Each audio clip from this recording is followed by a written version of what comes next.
Salut à tous, c'est Asso de la Cross Guild et je suis avec Drifty pour vous faire la présentation du deck The Rush. Et yo les pirates!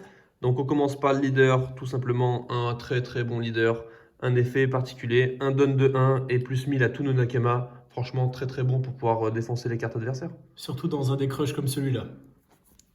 Ensuite, on passe sur Nami, une des cartes les plus utiles pour aller récupérer d'autres cartes du deck. On va récupérer tous les Strohats. La chercheuse, on l'appelle. La chercheuse, évidemment, à jouer en x4, évidemment, une des cartes les plus utiles du deck.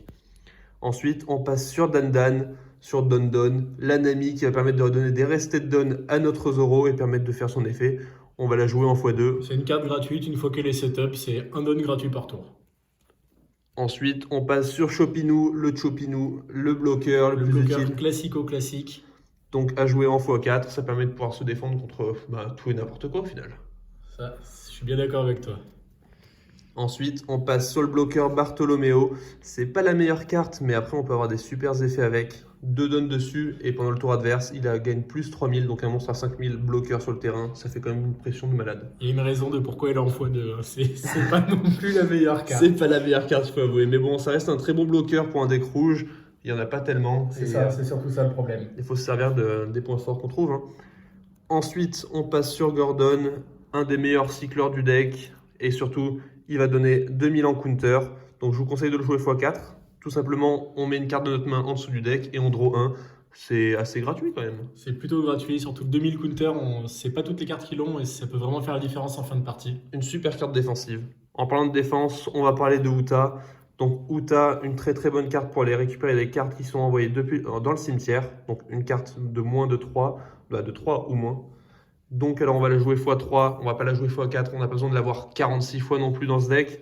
Et x2, après ça devient trop rare, on va dire, d'en trouver, donc je conseille vraiment x3. C'est ça, tout à fait.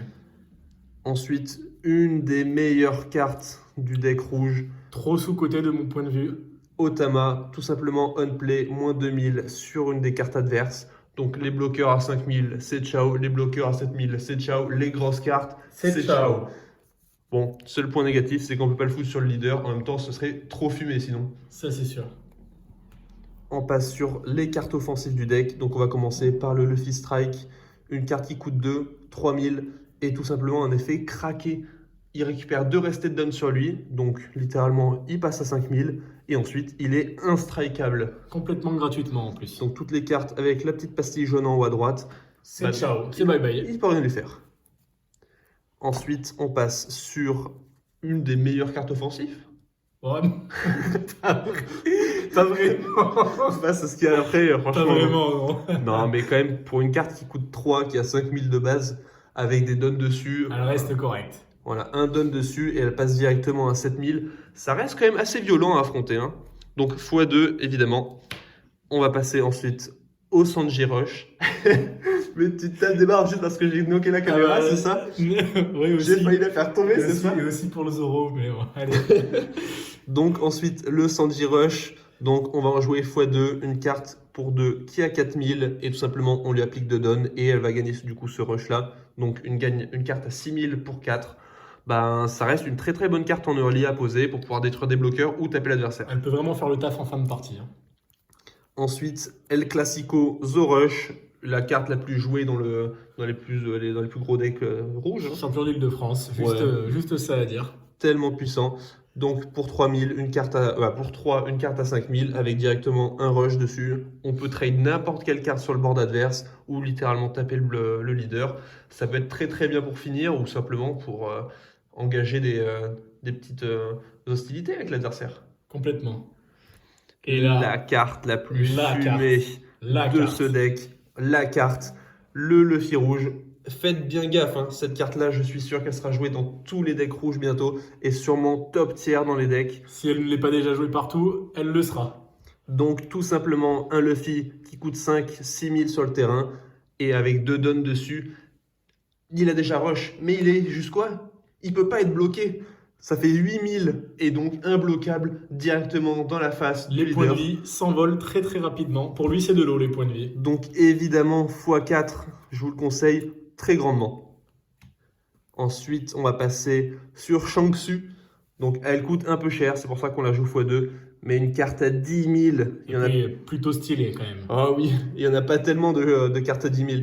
Et en plus, avec un effet plutôt puissant. Max aussi. Ouais. À la rush, tout simplement. Et dès qu'elle va attaquer, les bloqueurs à 2000 ou moins, et ben ils ne peuvent juste rien faire. Ils l'ont dans le baba. Ah, je sens qu'il il met trop de pression, le petit Aki, là, ici. Il met tout le monde à Aki des rois, c'est réglé. Ça met tout le monde à l'amende. Hein. Ensuite, on va continuer avec Into Year to Sabody, une des meilleures cartes pour pouvoir récupérer des cartes strat du deck. Donc le deck contient énormément de strat. C'est légèrement moins fort que l'ennemi, tout simplement parce qu'on peut récupérer que des caractères strat. Mais bon, vous inquiétez pas que le deck en contient énormément, donc on peut jouer x4, il n'y a pas d'inquiétude là-dessus. Normalement, c'est pareil, c'est gratuit. Ensuite, la carte event défensive du deck, Guard Point, tout simplement. Une carte qui va être vraiment très utile en défense. Je vous conseille de toujours garder un down si vous en avez un.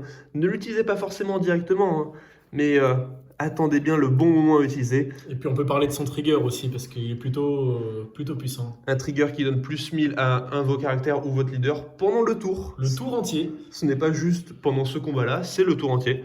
Donc à jouer x4 et faites bien gaffe en les utilisant. Ne les utilisez pas juste très vite sur une carte qui a juste 6000 ou une connerie comme ça. Il faut vraiment attendre l'opportunité pour la claquer. Elle donne quand même 3000. Hein. C'est sûr que c'est pas rien. Ensuite, une carte mi-défensive, mi-offensive. Le Red Hawk, tout simplement, 4000 sur un caractère ou un leader. Et en cas où une carte à 4000 ou moins, c'est fumé. Sûrement la carte événement la plus craquée du jeu pour le moment.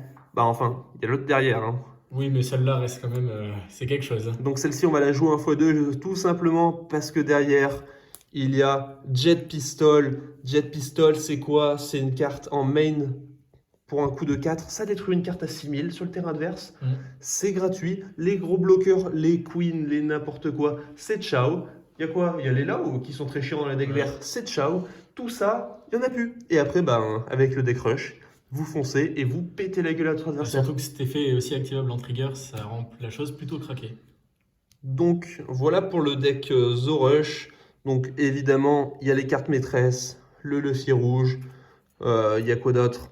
Il y a le Chopper en bloqueur, l'Anami qui va permettre de récupérer. Les classiques obligatoires, quoi. Et surtout, je vous conseille de jouer de la Otama, hein, x2, x3, x4, peut-être bien. Après, il faut voir les ratios. À vous de nous dire, testez ce deck, commentez. Et après, vous n'hésitez pas à suivre notre Nakama deck. Il y a le Nakama deck de ce deck-là, The Rush. Et après, t'as des petites choses à dire? Alors oui, par rapport au Nakama deck, on va mettre régulièrement les decks à jour. Donc souvent dans les descriptions de la vidéo, ça sera peut-être pas le même deck que dans la vidéo. Mais ce sera le même, on va dire, type de deck, bien amélioré généralement. Donc je vous conseille aussi d'aller suivre la chaîne Instagram. Parce que dès qu'il y a une modification sur un des decks, c'est balancé dessus. Donc vous pouvez suivre en direct les petites modifications qu'on fait dessus. Et puis, je pense qu'on peut conclure là-dessus. C'était la Cross Guild et salut les pirates! Salut les pirates!